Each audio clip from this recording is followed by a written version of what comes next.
வணக்கங்களுடன் இன்றைய முக்கிய செய்திகள். இசையமைப்பாளர் இளையராஜாவின் அரை நூற்றாண்டு கால திரையிசை பயணத்தை அரசின் சார்பில் கொண்டாட முடிவெடுத்துள்ளோம் என முதல்வர் ஸ்டாலின் கூறியுள்ளார். இசைஞானி இளையராஜா கடந்த ஆண்டு 35 நாட்களில் எதுவும் கலக்காத ஒரு முழு சிம்பொனியை முடித்துவிட்டதாக தெரிவித்திருந்தார். இதனையடுத்து வேலியன்ட் எனும் தலைப்பில் அவர் உருவாக்கியுள்ள முதல் சிம்பொனியின் நேரடி நிகழ்ச்சி லண்டனில் உள்ள அப்போலோ அரங்கத்தில் கடந்த 8ஆம் தேதி நடைபெற்றது. இந்தியாவுக்கே வழிகாட்டியாக எண்ணற்ற திட்டங்களை முதல்வர் செயல்படுத்தி வருகிறார் என்று அமைச்சர் சக்கரபாணி தெரிவித்துள்ளார்.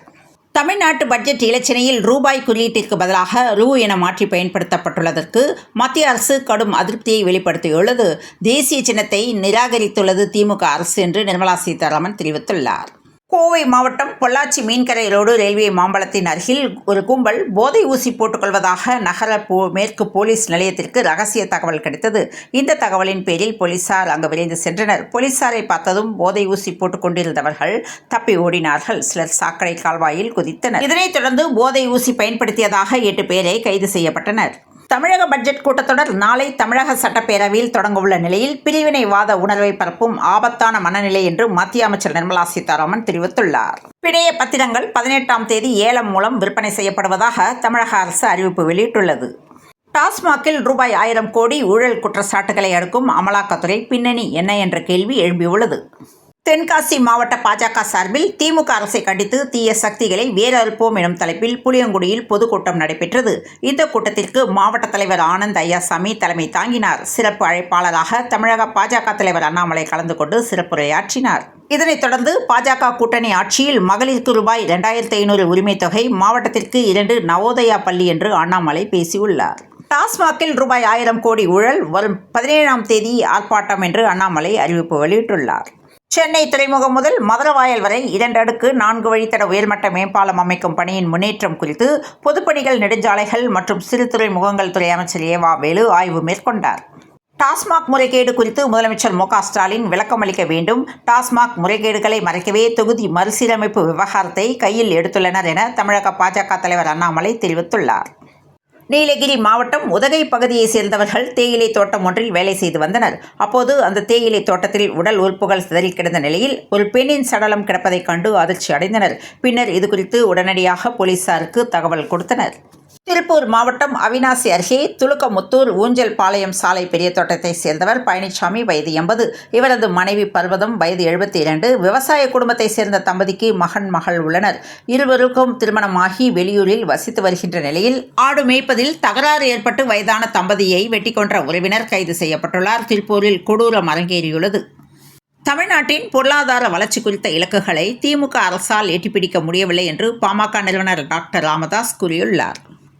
எச்சில் இலையில் உருளுவது வழிபாட்டு முறையாக இருப்பினும் அது சுகாதாரத்திற்கும் மனித மாண்புக்கும் உகந்தது அல்ல என்று உயர்நீதிமன்ற மதுரை கிளை நீதிபதிகள் தெரிவித்துள்ளனர். கடலூர் மாவட்டம் சிதம்பரம் சுற்றுவட்ட பகுதிகளான காட்டுமன்னார் கோவில், புவனகிரி, பரங்கிப்பேட்டை உள்ளிட்ட பகுதிகளில் கடந்த 2 நாட்களாக பருவம் தவறி திடீரென கனமழை பெய்தது. 10,000 ஏக்கரில் பயிர்கள் பாதிக்கப்பட்டுள்ள நிலையில் விவசாயிகள் வேதனை அடைந்தனர். சென்னை எழும்பூர் இடையேயான வைகை விரைவு ரயில் வண்டி எண் 12636 மற்றும் சென்னை எழும்பூர் காரைக்குடி இடையேயான பல்லவன் விரைவு ரயில் வண்டி எண் 12605 மே 11ஆம் தேதி முதல் கூடுதலாக ஒரு முன்பதிவில்லாத 2ஆம் வகுப்பு இருக்கை வசதி பெட்டி இணைக்கப்படும் என்ற தகவல் வெளியானது. ஹிந்தி ஈஸியான மொழி. ஹிந்தி தெரிந்தால் அனைத்து மாநிலங்களையும் தொடர்பு கொள்ளலாம் என்று டிடிவி தினகரன் தெரிவித்துள்ளார்.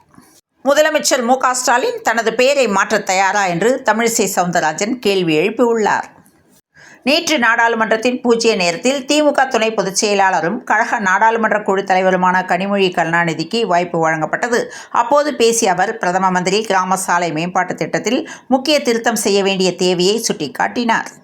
தமிழ்நாட்டில் முழுவதும் தற்போது மொத்தம் 4829 கடைகள் செயல்பட்டு வருகின்றன. மது கடைகளை முழுவதுமாக ஒழிக்க வேண்டும் அல்லது கூடுமான அளவு குறைக்க வேண்டும் என்ற கோரிக்கைகள் ஒருபுறம் முன்வைக்கப்பட்டு வரும் அதே வேளையில் டாஸ்மாக் கடைகள் செயல்படுவதில் பலவிதமான முறைகேடுகள் நடப்பதாக அவ்வப்போது புகார்கள் எழுந்த வண்ணம் உள்ளன. டாஸ்மாகில் ரூபாய் 1000 கோடிக்கு மேல் முறைகேடு சோதனைகள் குறித்து அமலாக்கத்துறை பரபரப்பு அறிக்கை வெளியிட்டுள்ளது. பொருளாதார ஆய்வறிக்கை என்பது என்ன, கடன் வாங்குவது எதனால் என்று ஜெயரஞ்சன் விரிவாக விளக்குகிறார். மதுரையில் சாலையோரம் நின்று கொண்டிருந்த லாரி மீது வேகமாக வந்த தனியார் பயணிகள் பேருந்து மோதி விபத்துக்குள்ளானதில் ஒருவர் பலியானதாக தகவல்கள் தெரிவிக்கின்றன. தமிழக வெற்றி கழகத்துக்கு 6ஆம் கட்டமாக 19 மாவட்டங்களுக்கு பொறுப்பாளர்கள் நியமிக்கப்பட்டுள்ளதாக தமிழக வெற்றி கழக தலைவர் விஜய் தெரிவித்துள்ளார்.